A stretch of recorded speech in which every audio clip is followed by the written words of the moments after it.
मृत्यु मनुष्य तक कब और कैसे पहुंचती है। एक समय की बात है। एक पवित्र वन में महर्षि वेद विद्या का आश्रम था। वह आश्रम धर्म, तप और ज्ञान का केंद्र माना जाता था। दूर दूर से विद्यार्थी वहां शिक्षा लेने आते थे। उन्हीं विद्यार्थियों में से एक था सत्य नाम का युवक। सत्य बचपन से ही अजीब स्वभाव का था। वह ना तो धन की चाह रखता, ना ही किसी भोग विलास का लोभ उसे छूता। उसका मन हमेशा एक ही प्रश्न में डूबा रहता था, मनुष्य जन्म क्यों लेता है और मृत्यु आखिर क्यों आती है। दूसरे शिष्य जब वेद, व्याकरण और शास्त्रों का अध्ययन करते तो सत्य उनके बीच बैठकर प्रश्नों की झड़ी लगा देता। वह कहता है, गुरुवर, यदि आत्मा अमर है तो मृत्यु क्यों होती है? क्या मृत्यु अचानक आती है या उसका समय पहले से तय है? मृत्यु के बाद आत्मा कहाँ जाती है और क्या करती है? गुरुजन उसके प्रश्नों का उत्तर शास्त्रों से देने का प्रयास करते, लेकिन सत्य का मन तृप्त नहीं होता। वह कहता है, गुरुवर, पुस्तकों में लिखा हुआ ज्ञान पर्याप्त नहीं है। मैं मृत्यु के सत्य को अपनी आंखों से जानना चाहता हूँ। एक बार आश्रम में एक वृद्ध तपस्वी ने प्राण त्याग दिए। सब शिष्य भयभीत हो गए, पर सत्य उस वृद्ध के पास बैठा रहा। उसने उनकी निर्जीव देह को देखा और मन ही मन सोचा, अभी कुछ क्षण पहले ये बोल रहे थे, सांस ले रहे थे और अब शांत है। आखिर वह शक्ति कहाँ चली गई? ये प्रश्न उसके हृदय में आग की तरह जलने लगा। सत्य ने अपने गुरु वेद विद्या से निवेदन किया, हे गुरुदेव, मुझे मृत्यु का रहस्य जानना है। आप कृपा करके बताइए कि मृत्यु मनुष्य तक कब और कैसे पहुंचती है। गुरु मुस्कुराए और बोले, हे पुत्र, यह प्रश्न सरल नहीं है। इसका उत्तर तुम्हें सीधे शास्त्रों से नहीं मिलेगा। इसके लिए तुम्हें साधना करनी होगी। जब तुम्हारा मन पुनर्तः शांत होगा, तभी दिव्य सत्य तुम्हारे सामने प्रकट होगा। गुरु की आज्ञा पाकर सत्य ने गहन साधना आरंभ की। वह दिन रात ध्यान करता और मृत्यु का रहस्य समझने का प्रयास करता। कभी वह शमशान में जाकर जलती चिताओं को देखता, कभी वह वृद्ध और रोगियों को देखकर सोचता, क्या यही मृत्यु का मार्ग है, और कभी वह अकेले बैठकर आत्मा की यात्रा की कल्पना करता। उसका जीवन एक ही लक्ष्य में डूब चुका था, मृत्यु का रहस्य जानना। एक दिन जब चंद्रमा की मंद रोशनी वन में फैल रही थी और सारे शिष्य निद्रा में थे, सत्य ध्यान में बैठा हुआ था। उसका मन शांत था, श्वास स्थिर थी और उसकी चेतना गहराई में उतर रही थी। अचानक उसे एक अद्भुत प्रकाश दिखाई दिया। वह प्रकाश धीरे धीरे उसके सामने एक दिव्य पुरुष के रूप में प्रकट होने लगा। सत्या कांप उठा। उसकी आंखों में भय और विस्मय दोनों थे। उसने हाथ जोड़कर पूछा, आप कौन है? दिव्य स्वर गूंजा, मैं यमराज हूँ, मृत्यु का स्वामी। सत्य का हृदय जोर जोर से धड़कने लगा। उसके मस्तिष्क में विचार आया, क्या ये वही मृत्यु है जिससे सब डरते हैं? उसका शरीर कांपने लगा। उसने तुरंत हाथ जोड़कर सिर झुका दिया और धीमी आवाज में कहा, प्रभु, क्या आप मुझे लेने आए हैं? यमराज गंभीर लेकिन मधुर स्वर में उत्तर दिया, डरो मत वत्स, मैं तुम्हें लेने नहीं आया हूँ। हे पुत्र, तुम्हारी जिज्ञासा और तपस्या ने मुझे यहाँ आने पर विवश किया है। तुमने मृत्यु का रहस्य जानने का संकल्प लिया है, इसलिए मैं स्वयं तुम्हें उत्तर देने आया हूँ। सत्य ने धीरे धीरे हिम्मत जुटाई और बोला, प्रभु, लोग मृत्यु के नाम से भयभीत होते हैं। वे कहते हैं कि आपकी छाया पड़ते ही जीवन समाप्त हो जाता है। कृपा करके मुझे बताएं, मृत्यु मनुष्य तक कब और कैसे पहुंचती है? यमराज मुस्कुराए। उनकी मुस्कान में भय नहीं बल्कि अद्भुत शांति थी। उन्होंने कहा, बेटा, ये प्रश्न सरल नहीं है। मृत्यु को समझना केवल ग्रंथों से संभव नहीं, इसे अनुभव करना और सही ज्ञान से जानना आवश्यक है। मैं तुम्हें चरणबद्ध ढंग से बताऊंगा कि मृत्यु कब आती है, कैसे आती है और क्यों आती है, पर पहले तुम्हें यह समझना होगा कि मृत्यु शत्रु नहीं बल्कि जीवन की यात्रा का अगला पड़ाव है। सत्य ध्यान मग्न होकर यमराज की बात सुनने लगा। उसके मन का भय धीरे धीरे मिटने लगा और उसकी जगह एक नई जिज्ञासा ने ले ली। उसने मन ही मन सोचा, आज वह सत्य मेरे सामने है जिसे जानने के लिए ऋषि मुनि तपस्या करते हैं। मुझे इस अवसर का पूरा लाभ उठाना होगा। और यहीं से यमराज का दिव्य उपदेश आरंभ हुआ, जो धीरे धीरे मृत्यु के सभी रहस्यों को उजागर करने वाला था। सत्य ने विनम्र स्वर में प्रश्न किया, प्रभु, कृपा करके बताएं, मृत्यु आखिर कब आती है? क्या यह अचानक आती है या पहले से ही निश्चित होती है? यमराज ने गंभीरता से कहा, सत्य, मृत्यु अचानक नहीं आती। जन्म लेते ही मृत्यु का समय निश्चित हो जाता है। हे पुत्र, जिस प्रकार दीपक में डाला गया तेल ये तय करता है कि वह कितनी देर तक जलेगा, उसी प्रकार मनुष्य के जन्म के समय उसकी आयु तय कर दी जाती है। परंतु आयु केवल वर्षों की गिनती नहीं है, ये कर्मों से जुड़ी होती है। जिसने धर्म और सत्य का पालन किया हो, उसकी जीवन दीपक की लौ शांत और स्थिर रहती है। जिसने पाप और अधर्म किए हो, उसका जीवन जल्दी क्षीण हो जाता है। सत्य ने बीच में प्रश्न किया, प्रभु क्या इसका अर्थ यह है कि आयु घट बढ़ सकती है? यमराज मुस्कुराए, हाँ पुत्र, यदि कोई व्यक्ति पुण्य करता है तो वह अपने जीवन को शांत और लंबा बना सकता है, लेकिन यदि वह पाप करता है तो उसके अपने ही कर्म उसकी आयु को कम कर देते हैं।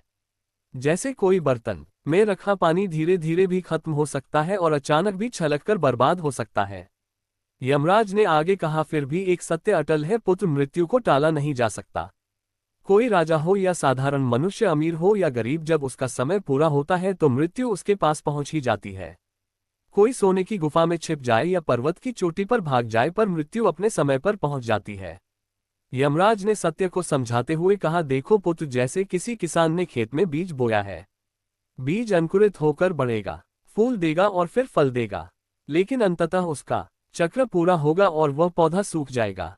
ठीक वैसे ही मनुष्य जन्म लेकर अपने कर्म करता है, पर जब उसकी जीवन यात्रा पूर्ण हो जाती है तब मृत्यु आकर आत्मा को अगले लोक की ओर ले जाती है।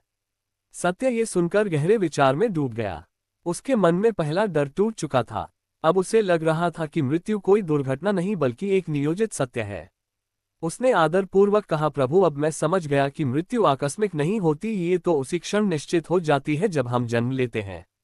परंतु एक प्रश्न और है, मृत्यु आपके पास कैसे पहुंचती है? आप स्वयं आते हैं या किसी और को भेजते हैं? यमराज ने गंभीर स्वर में कहा, सत्य, मैं स्वयं हर मनुष्य तक नहीं पहुंचता। मेरे कई दूत हैं जो मृत्यु के संदेशवाहक हैं। वे ही आत्मा को शरीर से अलग करने का माध्यम बनते हैं। मनुष्य उन्हें पहचान नहीं पाता, लेकिन वे हर जगह विद्यमान रहते हैं। यमराज ने विस्तार से समझाया, पहला रोग है वत्स, बीमारियां मेरे प्रथम दूत है। कभी छोटा रोग चेतावनी देता है तो कभी बड़ा रोग जीवन का अंत कर देता है। रोग शरीर को याद दिलाता है कि वह स्थायी नहीं है। दूसरा, दुर्घटना, अचानक होने वाली घटनाएं, आग, जल, वायु या वाहन, ये भी मेरे दूत हैं। यह मनुष्य को पल भर में उसके शरीर से अलग कर सकते हैं। तीसरा, वृद्धावस्था, जब बाल सफेद होने लगते हैं, आंखें कमजोर पड़ती है और शरीर थकने लगता है तो समझो कि मेरा दूत आ चुका है। वृद्धावस्था संकेत देती है कि यात्रा अब अंत की ओर है। चौथा, नींद और थकान, कभी कभी मृत्यु इतनी शांत होकर आती है कि मनुष्य को पता ही नहीं चलता, वह गहरी नींद में जाता है और वहीं से अगले लोक की यात्रा आरंभ कर देता है। यमराज आगे बोले, सिर्फ यही नहीं, कई बार मनुष्य का मोह, लोभ, क्रोध और अधर्म भी मृत्यु के दूत बन जाते हैं। जब मनुष्य पाप में डूब जाता है तो ये दूत उसे जल्दी मेरे पास ले आते हैं। इसलिए सदाचार ही सबसे बड़ी रक्षा है। सत्य ने ये सुनकर आश्चर्य से कहा, प्रभु, तो इसका अर्थ है कि मृत्यु के दूत हर समय हमारे चारों ओर घूमते रहते हैं? यमराज ने उत्तर दिया, हाँ पुत्र, लेकिन वे केवल तब सक्रिय होते हैं जब समय पूरा हो जाता है, अन्यथा वे केवल चेतावनी देते हैं। जैसे बादल गरजते हैं लेकिन बरसते तभी हैं जब ऋतु का समय आता है। यमराज ने अंत में कहा, इसलिए मनुष्य को मृत्यु के दूतों से डरना नहीं चाहिए, बल्कि उन्हें पहचान कर जीवन को सुधारना चाहिए। बीमारी हो तो उसे ईश्वर की चेतावनी समझो, वृद्धावस्था हो तो आत्मा को तैयार करो, और यदि मृत्यु शांति से आए तो उसे मुस्कुराकर स्वीकार करो। सत्य ध्यान मग्न होकर यमराज की वाणी सुन रहा था। उसके भीतर धीरे धीरे भय की जगह गहन जिज्ञासा और ज्ञान की प्यास बढ़ रही थी। वह अब मृत्यु से डर नहीं रहा था, बल्कि उसे समझना चाहता था। उसने हाथ जोड़कर पूछा, प्रभु, आपने बताया कि मृत्यु के दूत हमें लेने आते हैं, परंतु कृपा करके ये बताइए कि मृत्यु का असली स्वरूप क्या है? लोग इसे इतना भयावह क्यों मानते हैं? यमराज ने शांत स्वर में कहा, हे पुत्र, मनुष्य मृत्यु को शत्रु समझता है, लेकिन वास्तव में मृत्यु कोई शत्रु नहीं बल्कि आत्मा की यात्रा का सेतु है। यह अंत नहीं बल्कि एक नए प्रारंभ का द्वार है। यमराज ने आगे समझाते हुए कहा, देखो वत्स, जैसे किसान खेत में बीज बोता है। बीज मिट्टी में दबकर अपनी पुरानी आकृति खो देता है, परंतु क्या उसका अंत हो जाता है? नहीं, वह बीज अंकुर बनकर एक नया जीवन लेता है। ठीक वैसे ही मृत्यु आत्मा को एक नए जीवन की ओर ले जाती है। या फिर दीपक को देखो, दीपक बुझता है तो लोग कहते हैं लौ समाप्त हो गई, लेकिन लौ समाप्त नहीं होती, वह केवल अग्नि तत्व में विलीन हो जाती है। ठीक वैसे ही आत्मा मृत्यु के समय शरीर छोड़कर ब्रह्मांड की यात्रा करती है। यमराज ने आगे कहा, मृत्यु केवल उन लोगों को भयावह लगती है जिन्होंने जीवन को सार्थक नहीं बनाया। जिन्होंने पाप और अधर्म किया हो उन्हें मृत्यु दंड जैसी लगती है, पर जिन्होंने धर्म, सत्य और दया का पालन किया हो उनके लिए मृत्यु एक उत्सव है, क्योंकि वे जानते हैं कि आत्मा अमर है और मृत्यु केवल एक पड़ाव है। यमराज बोले, जब मृत्यु आती है तो आत्मा शरीर से ऐसे निकलती है जैसे पक्षी पिंजरे से उड़ता है। वह हल्की हो जाती है, बंधनों से मुक्त हो जाती है। तभी उसे वास्तविक स्वतंत्रता का अनुभव होता है। सत्य ये सुनकर विस्मित हो गया। उसने मन ही मन सोचा, जिस मृत्यु को लोग अंधकार समझते हैं वही तो आत्मा के लिए प्रकाश का द्वार है। यमराज ने कहा, इसलिए बेटा मृत्यु को कभी भय की दृष्टि से मत देखो, ये तो वही है जो हर जन्म को नए जीवन की ओर ले जाती है। जो मृत्यु को समझ लेता है उसके लिए जीवन भी सार्थक हो जाता है। सत्य अब मृत्यु के रहस्य को गहराई से समझने लगा था। उसने श्रद्धा से यमराज से प्रश्न किया, हे प्रभु, आपने बताया कि मृत्यु अंत नहीं बल्कि एक नई यात्रा का द्वार है, परंतु कृपा करके ये बताए, क्या मृत्यु अचानक आ जाती है या वह आने से पहले कोई संकेत देती है? यमराज ने गंभीरता से कहा, हे पुत्र, मृत्यु कभी अचानक नहीं आती। वह करुणामयी माँ की तरह पहले कई संकेत देती है ताकि आत्मा और मनुष्य दोनों तैयार हो जाएं, लेकिन समस्या यह है कि मनुष्य उन संकेतों को पहचानना नहीं चाहता। अब सुनो पुत्र, मृत्यु के संकेत। पहला संकेत शरीर का थकान अनुभव करना। जब मृत्यु निकट होती है तब शरीर अपनी शक्ति खोने लगता है। मनुष्य अक्सर बिना कारण थका हुआ महसूस करता है। भोजन, नींद और आराम के बाद भी शरीर पहले जैसा नहीं हो पाता। दूसरा संकेत मन का विरक्ति होना। मन धीरे धीरे सांसारिक वस्तुओं से उबने लगता है, जिसे कभी बहुत प्रिय लगता था। धन, वस्त्र, घर, रिश्तेदार, उनसे मन हटने लगता है। मानो आत्मा कह रही हो, अब मुझे यहाँ अधिक नहीं ठहरना है।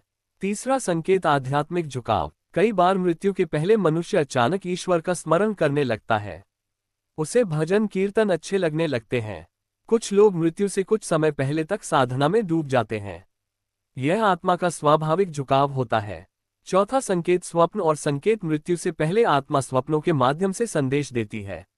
मनुष्य अपने दिवंगत प्रियजनों को सपने में देखता है, जो उसे बुलाते हैं। कभी कभी उसे जल, आग या अंधेरे रास्ते के दृश्य दिखाई देते हैं। ये सब आत्मा की आगामी यात्रा के संकेत होते हैं।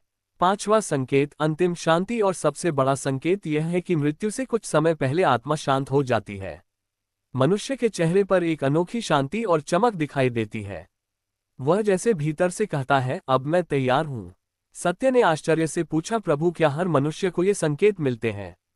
यमराज ने उत्तर दिया, हाँ पुत्र, लेकिन कुछ लोग इतने भौतिक मोह में डूबे रहते हैं कि वे इन्हें पहचान ही नहीं पाते। जो साधक है, जो सत्कर्मी है, वह इन्हें समझ लेता है और मृत्यु को सहजता से स्वीकार करता है, पर जो अज्ञानी है वह मृत्यु को अचानक आए आपदा मानता है। इसलिए जब भी जीवन में थकान, विरक्ति और आत्मा का पुकारना महसूस हो तो समझ लेना चाहिए कि यह आत्मा का संकेत है। मनुष्य को उस समय अपने अधूरे कार्य पूरे करने चाहिए, क्षमा मांग लेनी चाहिए और ईश्वर का स्मरण करके अगली यात्रा की तैयारी करनी चाहिए। सत्य अब यमराज की वाणी से गहराई में उतर चुका था। वह मृत्यु से भयभीत नहीं था, बल्कि उसके रहस्यों को जानने के लिए उत्सुक हो गया था। उसने हाथ जोड़कर प्रश्न किया, हे प्रभु, आपने कहा कि मृत्यु आत्मा को एक नए मार्ग पर ले जाती है। कृपा करके ये बताइए कि मृत्यु के बाद आत्मा कहाँ जाती है? क्या सबको एक ही मार्ग मिलता है या यह उनके कर्मों पर निर्भर करता है? यमराज ने उत्तर दिया, पुत्र, मृत्यु केवल शरीर का अंत करती है, आत्मा का नहीं। आत्मा का आगे का मार्ग उसके किए हुए कर्मों से तय होता है। जैसा कर्म वैसा गंतव्य, यही मेरा नियम है और यही सृष्टि का अटल है। हर मनुष्य का एक अदृश्य लेखा जोखा होता है। उसकी हर छोटी बड़ी क्रिया, हर विचार, हर भाव उसमें दर्ज होता है। तुम्हें ये जानकर आश्चर्य होगा कि यह हिसाब कभी गलती नहीं करता। जब मृत्यु आती है तो आत्मा अपने कर्मों के अनुसार ही आगे बढ़ती है। यदि कोई मनुष्य धर्म, दया, सत्य और सेवा का पालन करता है तो मृत्यु के बाद उसका मार्ग प्रकाशमय होता है। स्वर्ग के द्वार उसके लिए खुल जाते हैं। वह आत्मा आनंदमय लोक में प्रवेश करती है, जहां उसे शांति और सुख मिलता है।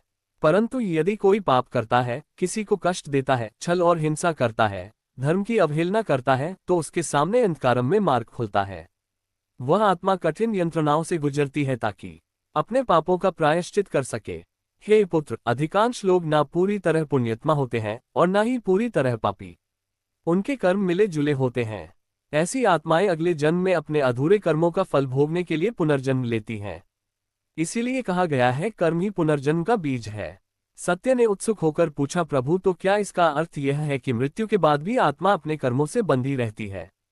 यमराज ने उत्तर दिया, हाँ बेटा, आत्मा अमर है, परंतु कर्म ही उसकी दिशा तय करते हैं।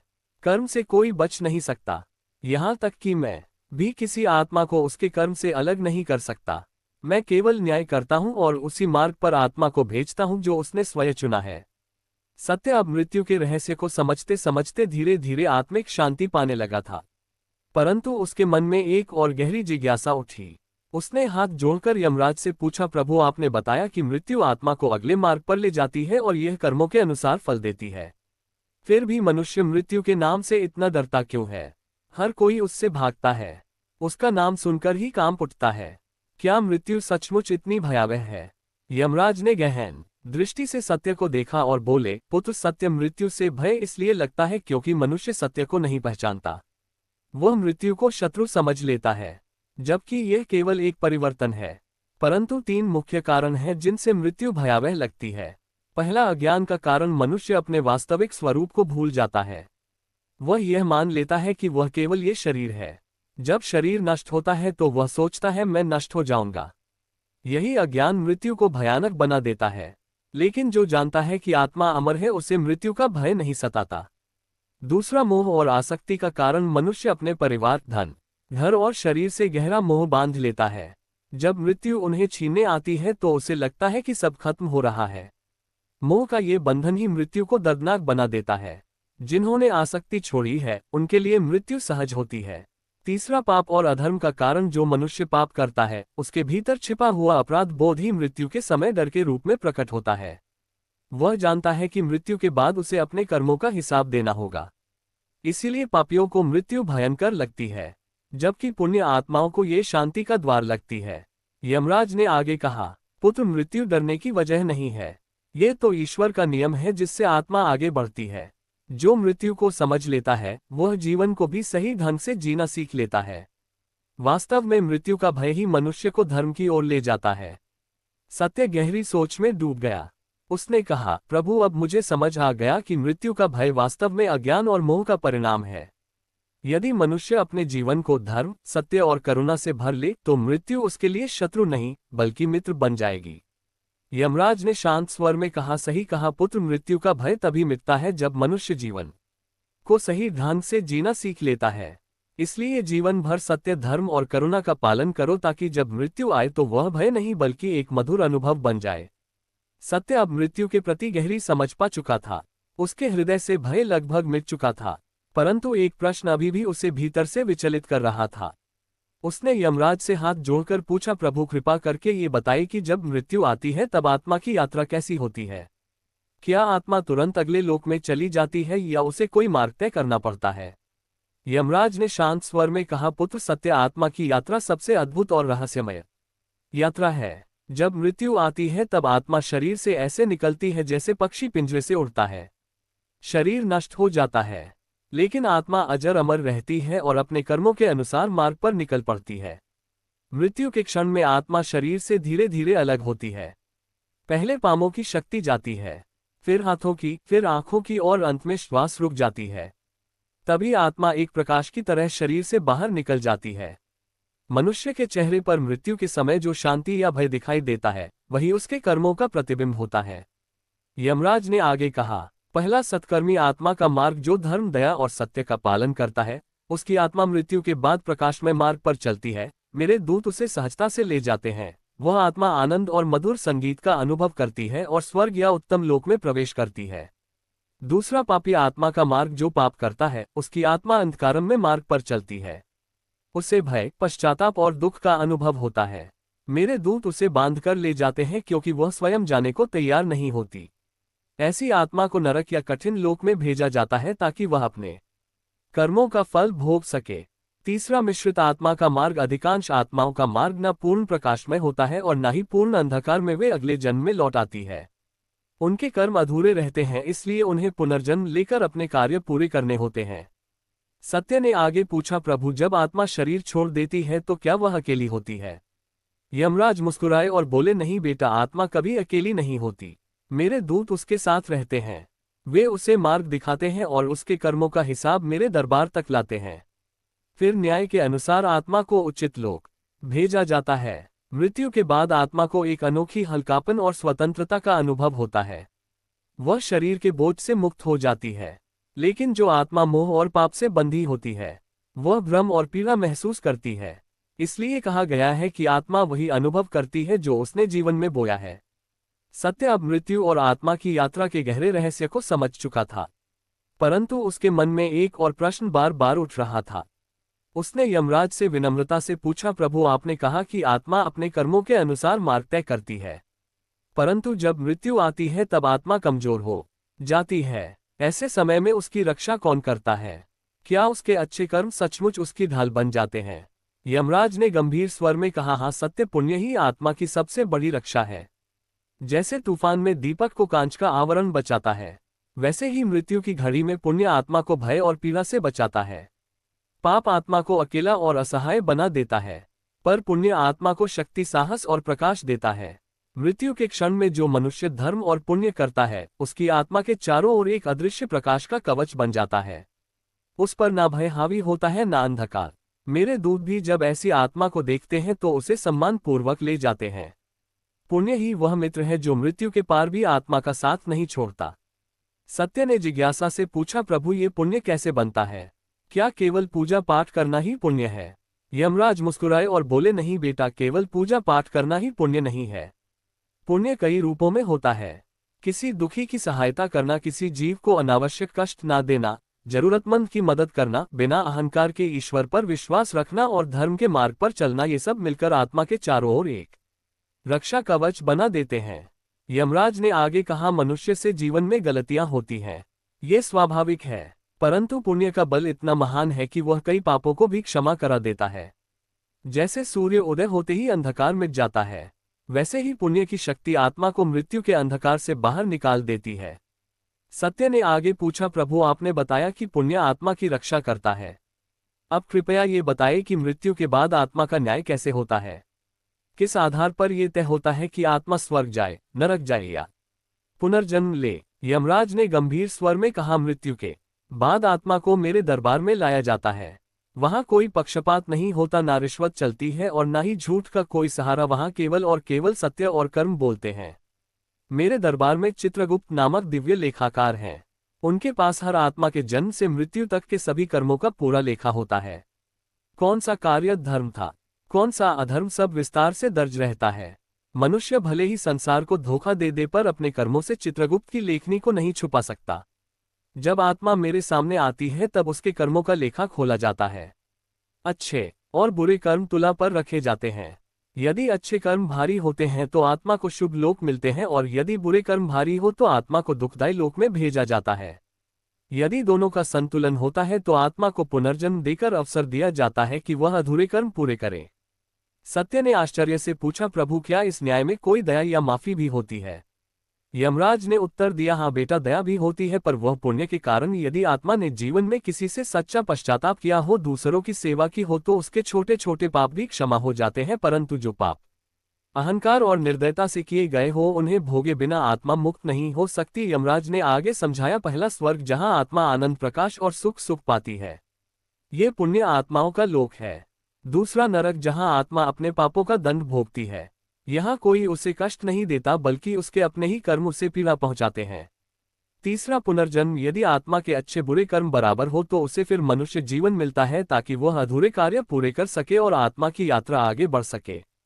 अब सत्य ने यमराज से हाथ जोड़कर कहा, प्रभु, यदि मृत्यु अनिवार्य है और उसके बाद न्याय निश्चित है, तो कृपया ये बताइए कि मनुष्य को जीवन में कौन सी तैयारी करनी चाहिए ताकि वह मृत्यु को सहजता से स्वीकार कर सके और आत्मा को सही मार्ग मिल सके। यमराज ने गंभीर किंतु करुणामय स्वर में कहा, सत्य, मृत्यु की तैयारी का अर्थ यह नहीं कि मनुष्य मृत्यु के भय में जिए, बल्कि इसका अर्थ है ऐसा जीवन जीना कि मृत्यु जब भी आए आत्मा भय और पश्चाताप से मुक्त रहे। मृत्यु से पहले मनुष्य को 3 बातों का विशेष ध्यान रखना चाहिए। पहला, धर्म का पालन। मनुष्य को अपने जीवन में सत्य, करुणा, सेवा और ईश्वर भक्ति को कभी नहीं छोड़ना चाहिए। जो धर्म का पालन करता है, उसकी आत्मा मृत्यु के समय मजबूत रहती है। धर्म ही वह दीपक है जो अंधेरे मार्ग में आत्मा को राह दिखाता है। दूसरा, सद्गुणों का अभ्यास। हर दिन थोड़ा थोड़ा पुण्य कमाना चाहिए। कभी किसी भूखे को भोजन कराना, किसी दुखी का मन बहलाना, किसी को क्षमा कर देना। ये छोटे छोटे सद्गुण मृत्यु के समय आत्मा के लिए बड़े सहारे बन जाते हैं। तीसरा, मोह और लोभ से मुक्ति मनुष्य के लिए सबसे बड़ा बंधन है। मोह और लोभ, धन, घर, परिवार से प्रेम होना स्वाभाविक है, परंतु उन पर अत्यधिक आसक्ति आत्मा को मृत्यु के बाद भी भटकाती है। इसलिए मनुष्य को ये समझना चाहिए कि सब कुछ नश्वर है और केवल आत्मा अमर है। जो इस सत्य को स्वीकार कर लेता है उसकी मृत्यु सरल हो जाती है। यमराज ने आगे कहा, मृत्यु के समय मनुष्य को ईश्वर का स्मरण करना चाहिए। यदि वह अंतिम क्षणों में भी प्रभु का नाम ले तो उसके भीतर एक अद्भुत शांति उत्पन्न होती है। ये स्मरण आत्मा को सीधे प्रकाश की ओर ले जाता है। इसलिए जीवन भर प्रभु का नाम जपना ही मृत्यु की सबसे बड़ी तैयारी है। सत्य ने भावुक होकर कहा, प्रभु ये सत्य है कि मनुष्य मृत्यु से पहले बहुत सी बाहरी तैयारियां करता है, धन इकट्ठा करता है, मकान बनाता है, परंतु असली तैयारी तो भीतर की है। धर्म, पुण्य और प्रभु स्मरण ही वह पूंजी है जो मृत्यु के बाद भी आत्मा का साथ देती है। यमराज ने प्रसन्न होकर कहा, सही कहा पुत्र, याद रखो मृत्यु से पहले जो मनुष्य धर्म और सत्य को अपनाता है उसकी मृत्यु अंत नहीं बल्कि एक नई यात्रा का आरंभ बन जाती है।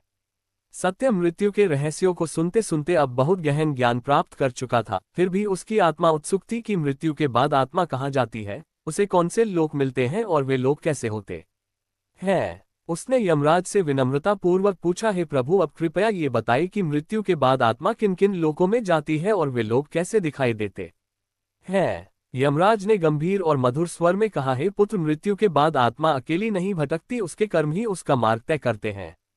जिन लोकों की व्यवस्था ब्रह्मांड में की गई है वे सब आत्मा की यात्रा के ठिकाने हैं। इनमें प्रमुख लोक इस प्रकार हैं। स्वर्ग लोक ये पुण्य आत्माओं का लोक है। यहाँ दिव्य प्रकाश है, अमृत सा वातावरण है और आत्मा को अद्भुत शांति एवं आनंद मिलता है। यहाँ आत्मा को न भूख लगती है, न प्यास, न रोग सताते हैं। स्वर्ग वही पाता है जिसने जीवन भर धर्म, दया और सेवा का मार्ग अपनाया हो, परंतु स्वर्ग स्थायी नहीं है। पुण्य समाप्त होते ही आत्मा को पुनः धरती पर आना पड़ता है। नरक लोक, यहाँ आत्मा अपने पापों का दंड भोगती है, परंतु ध्यान रखना कोई बाहर से दंड नहीं देता।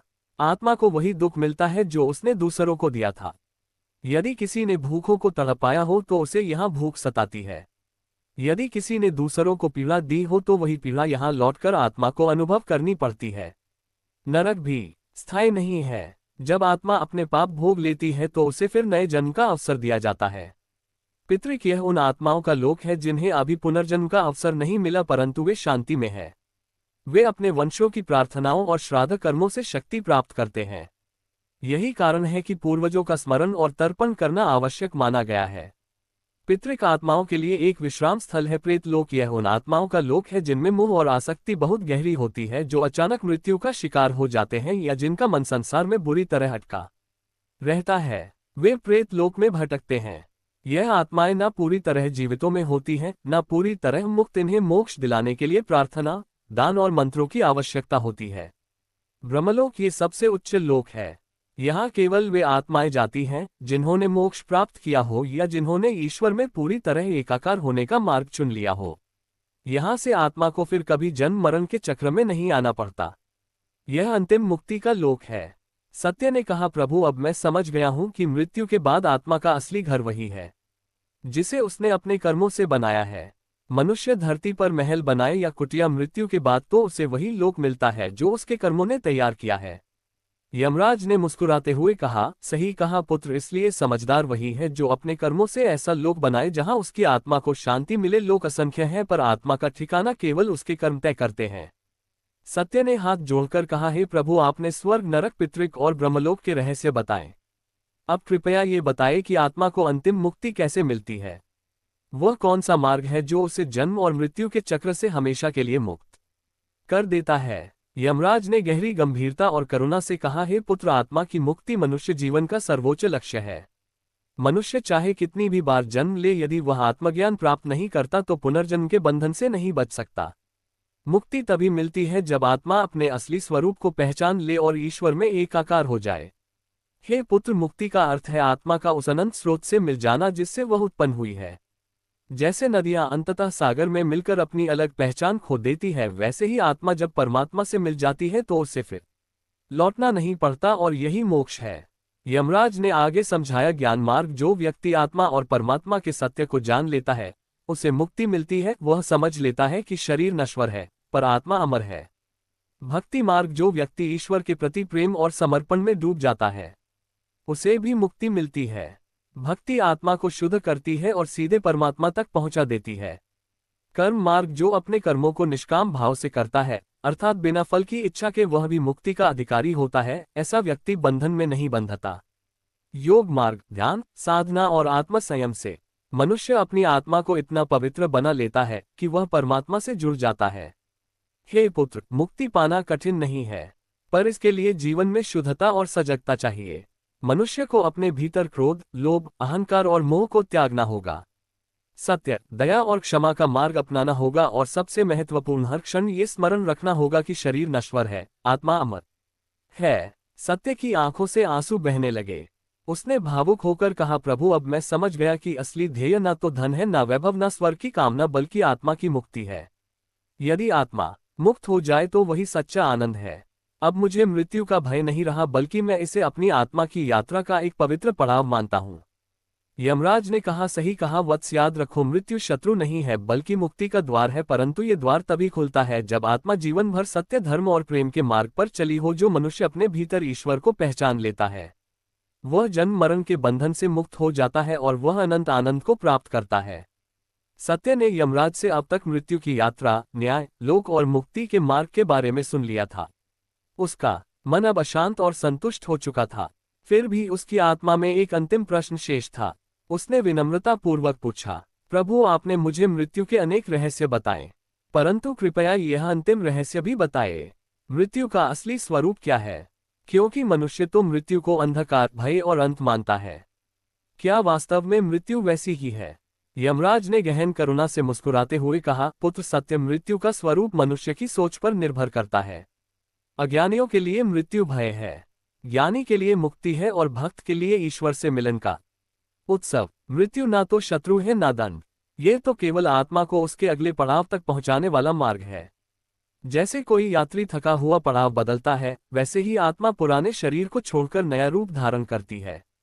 मृत्यु केवल परिवर्तन है, अंत नहीं। यमराज ने आगे कहा, जब मृत्यु आती है तो आत्मा को दो भावनाएं अनुभव होती है। पहला भय और पीड़ा उन आत्माओं को जो पाप और आसक्ति में डूबी होती है। दूसरा शांति और प्रकाश उन आत्माओं को जो धर्म और ईश्वर स्मरण में रही होती है। मृत्यु का असली स्वरूप प्रकाश ही है। जो आत्मा तैयार होती है उसके लिए मृत्यु शरीर का त्याग नहीं, बल्कि नए जन्म का द्वार या परमात्मा से मिलन का अवसर है। मृत्यु को ऐसे समझो पुत्र, जैसे बच्चा मां के गर्भ से बाहर आता है। गर्भ में उसे लगता है कि सब अंधकार है, पर बाहर आकर वह एक नए जगत को देखता है। वैसे ही मृत्यु आत्मा को अंधकार से प्रकाश की ओर ले जाती है। मृत्यु अंत नहीं बल्कि एक नई शुरुआत है। सत्य की आंखों से अश्रु बह निकले। उसने कहा, प्रभु, अब मैं समझ गया हूं कि मृत्यु का भय केवल अज्ञानियों को होता है। मृत्यु तो आत्मा का उत्सव है, एक नया जन्म है और परमात्मा की ओर बढ़ने का मार्ग है। अब मेरे मन में मृत्यु को लेकर कोई संशय नहीं रहा।